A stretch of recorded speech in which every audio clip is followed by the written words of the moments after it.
So, how do you know a king when you see one?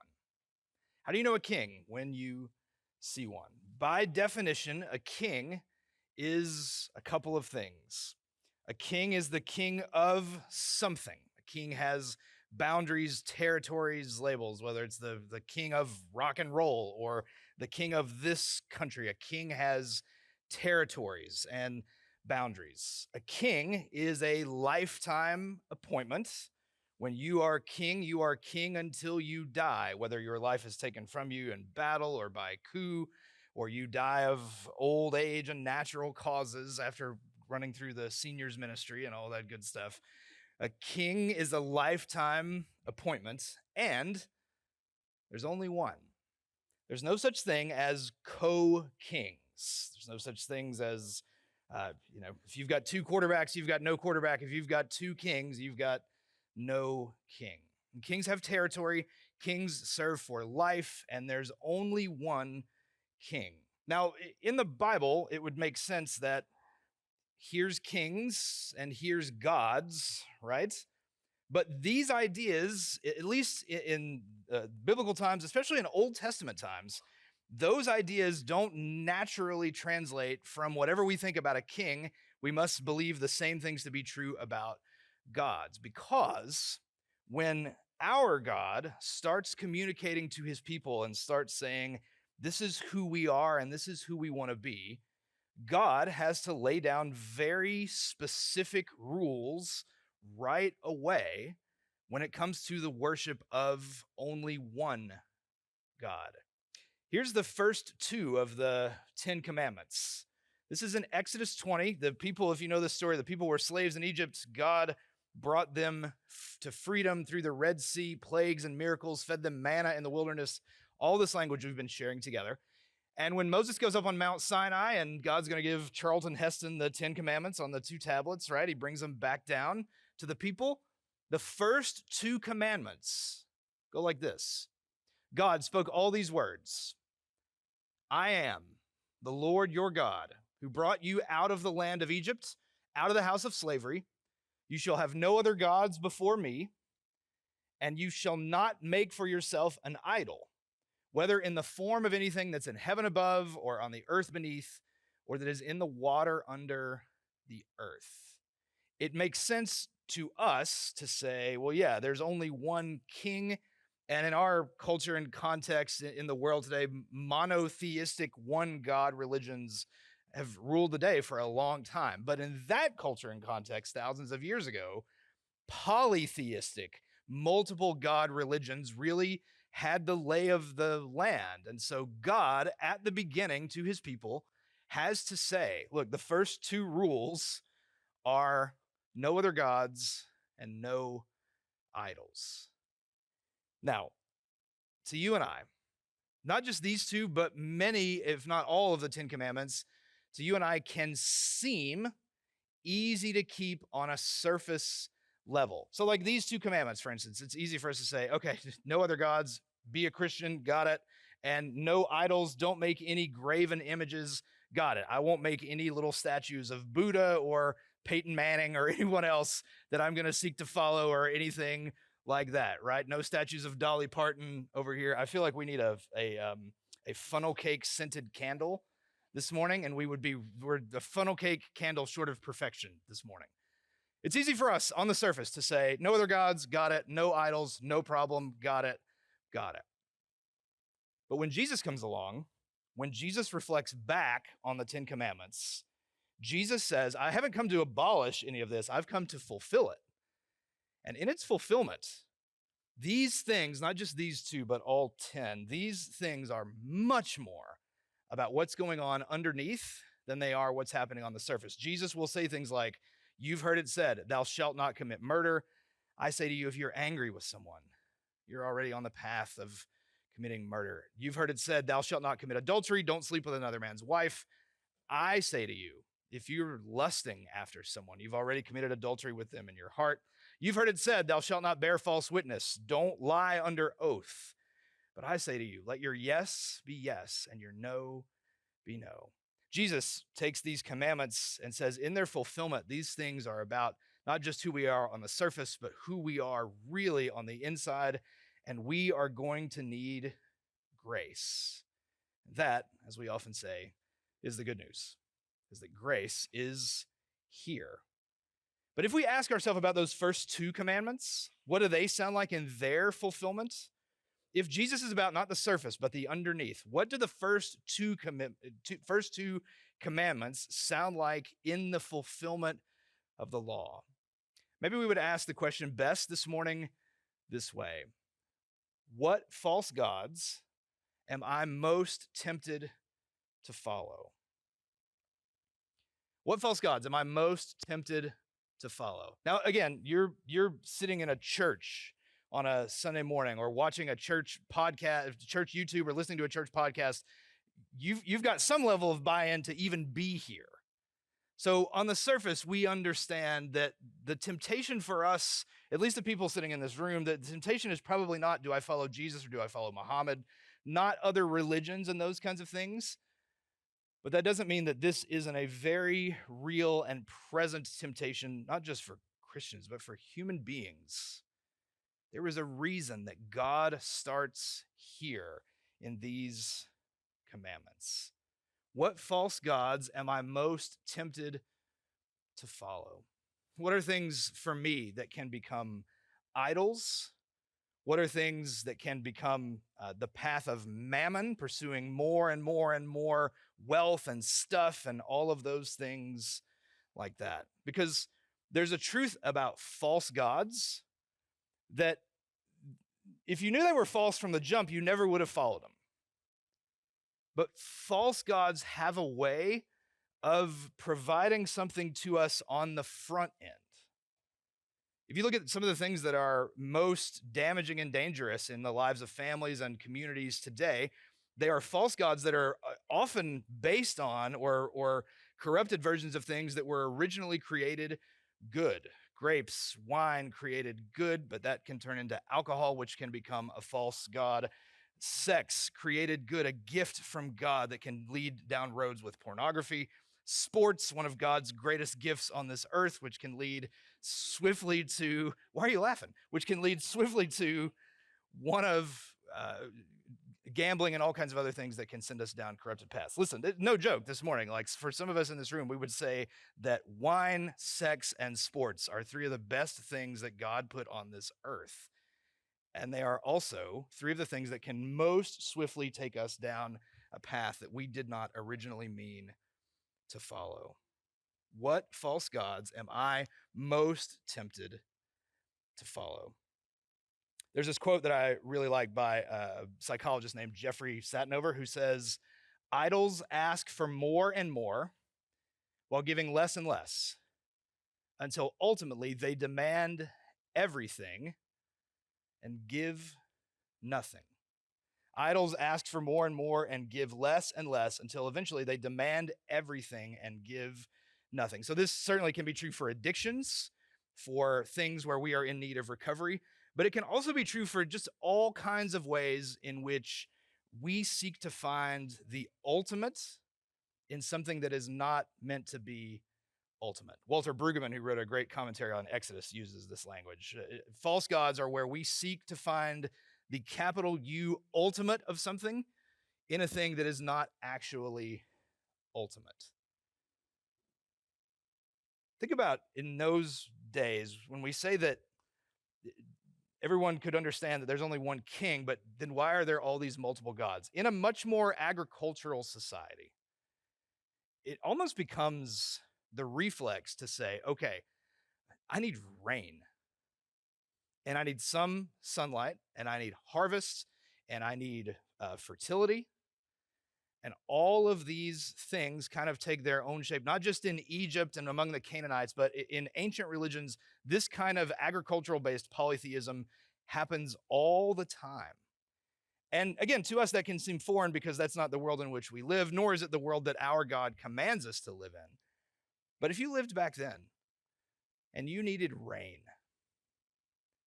and you were told, do this dance, and you did the dance, and maybe you did it, kind of half-hearted, what is the world's worst rain dance that I could do up here, right? Like you did it kind of half-hearted at first, but let's say you did the dance and it rained.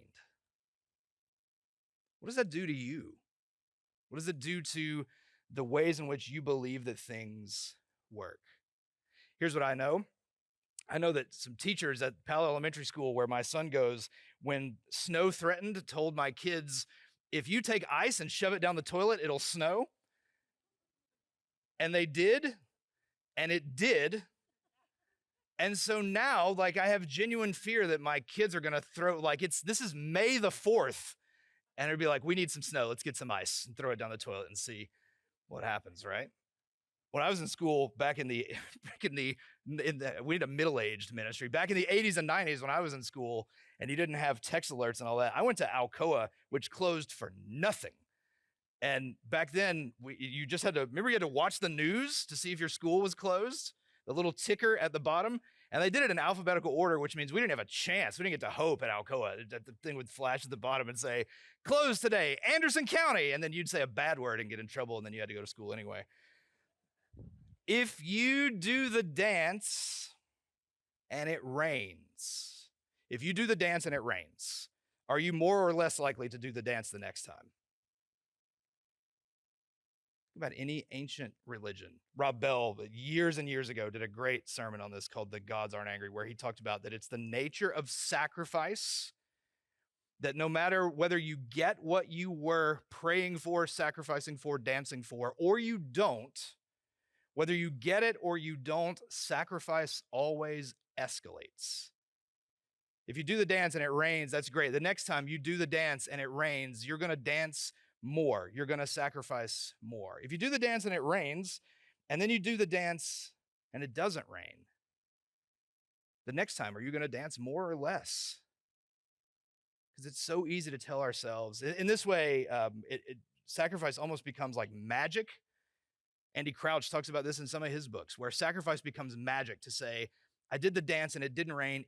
It must be me. I must have done the dance wrong, or not hard enough, or not enough choreography, or whatever.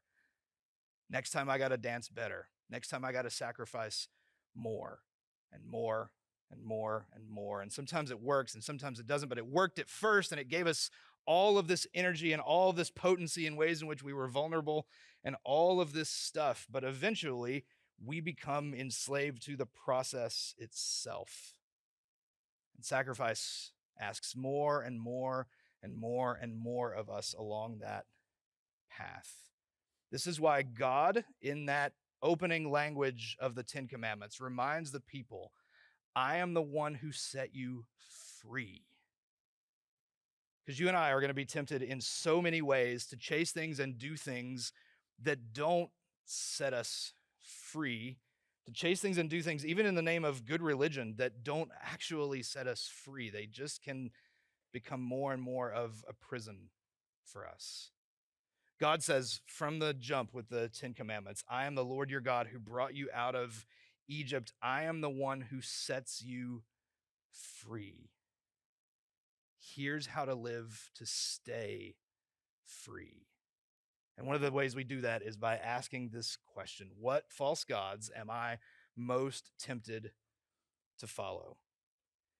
When God says, thou shalt not have an idol, that Old Testament was originally written in Hebrew.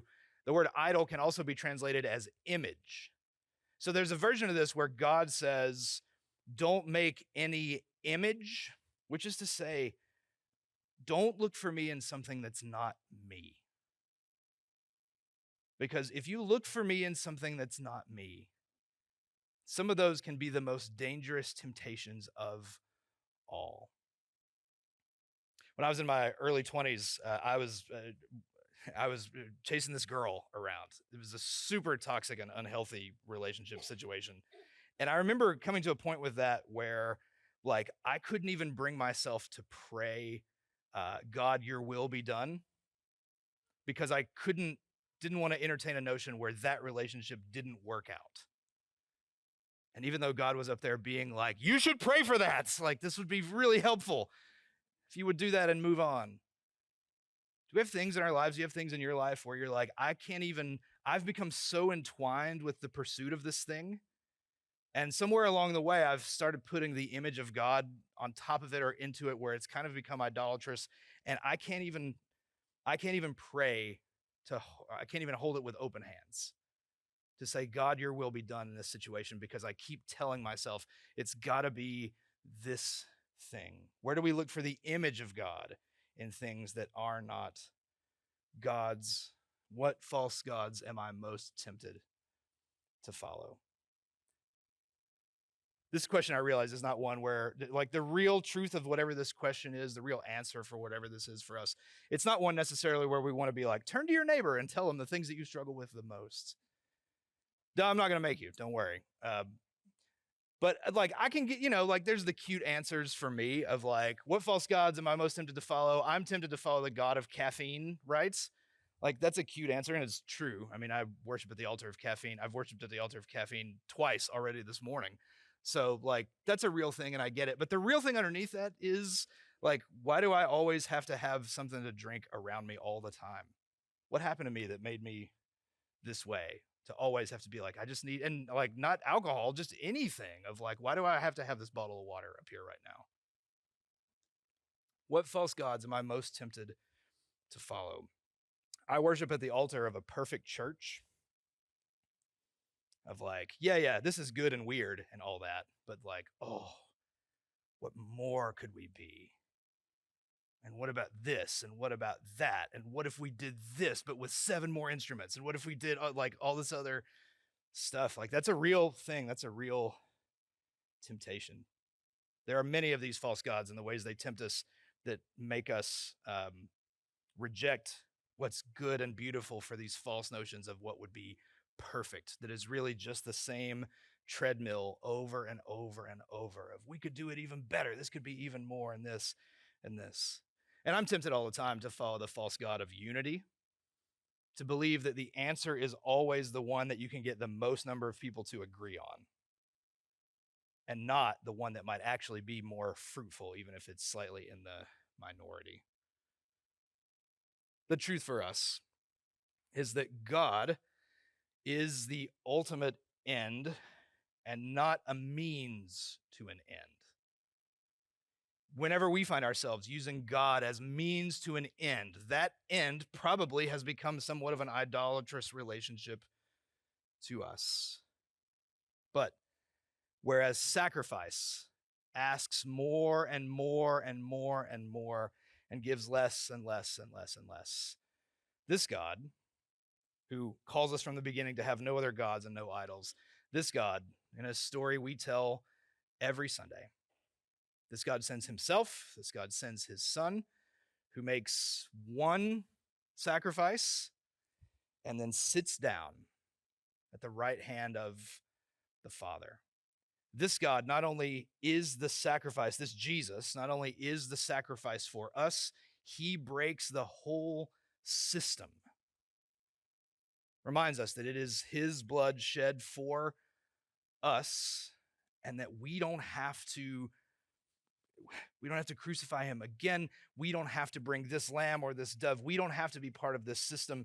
This God has come to set us free and has done it, because this king, this Jesus, doesn't play by any of those other rules anyway. This Jesus is the king of everything. He's not just the king of Judea and Samaria. He's not just the king of the Jews and the language that they put on top of him there. This Jesus has no territory and no boundaries, which means it's also meant to be that way in my life. This Jesus is the king of my whole life, and not just the king of this much, but this part over here is outside his jurisdiction, which is a lie we tell ourselves, or at least I tell myself all the time. This Jesus, this king, he has no boundaries. And this Jesus is the one and only king, but in some mysterious way, he's also never one and only, because he's always in relationship with the Father and always in relationship with the same Spirit that he gives to us. So this king is indeed one and only, but he is also one in 3. But most importantly, death is no threat to this king. fact, death is in fact exactly how he got where he was, how we get where we are. Jesus is not king until he dies. Jesus is king because he dies, but does not stay there. He has come, God from the beginning, all of us, come to set us free. But freedom is always going to be on the other side of this question. And the word tempted is up there because I don't think we're ever going to reach a point where we say, I got false gods, I got it taken care of. Not a problem for me. We're human beings, we're always going to be tempted to follow something, someone, tempted to put the image of God on something where it doesn't go, tempted to hold things too tightly, all these things. This is a constant question for us to come back to. But in the coming back, we're invited to remember, we're looking for more and more sacrifice after sacrifice. Jesus has broken that whole system wide open and invites us to remember no other gods, and don't look for me somewhere I'm not. You follow me, not me that looks like this or me that looks like that. You follow me. And so we're going to come this morning in remembrance of a sacrifice that was made and share not just in a story, but take part in a common union. And as we come, we're invited to continue to consider that question. But the truth has always been, we have a king. We're always going to be tempted to follow something else. But this king is always going to be reminding us that he has already come to set us free. No boundaries, no limits. He's the king of our whole lives. We come to bring him ourselves, these lives together this morning.